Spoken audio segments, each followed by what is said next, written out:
Tai sveiki bičiuliai, linkėjimai iš pajūrio, spalio 19 ar 18, kas šeštadienis, lauke +14, bandom daryti motinėlių banką. Tai va, turim 6 motinėlės, iš kurių kažką bandysim sukurti.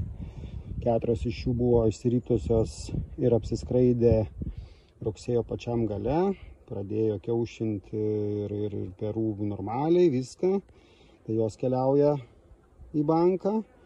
Na ir dar 2 plius iš silpnesnių šeimų, kurios bus irgi prijungtos prie tos šeimos donorės, ne donorės šeimos, kurioje žiemos motinėlių bankas.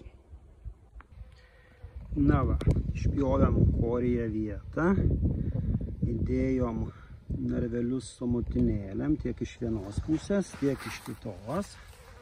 Tarpusavy jos nekontaktuoja. O bitelės jas turėtų prižiūrėti. Ir kelsim dabar į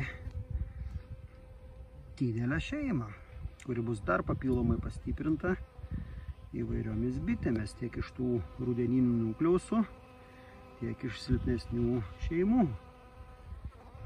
Na ką, nešam mūsų mamytės žiemojimui į šeimą.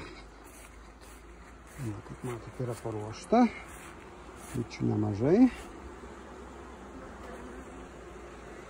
Padarom šūdeniuką ir jos čia ko puikiausiai žiemos.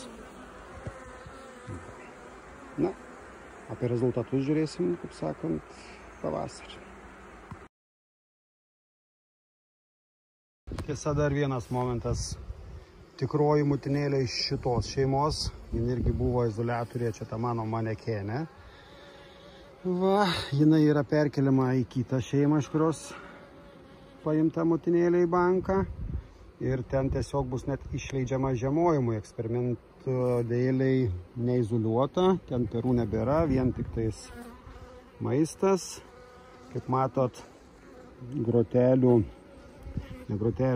to narvelio stikliukas atidarytas ir ta vieta, kur gali išeiti arba įeiti bitelės, ne narvelio varteliai, bet kitas galas, yra užklijuota vašku tam, kad bitės išsivestų ją pačios atgal į šeimą.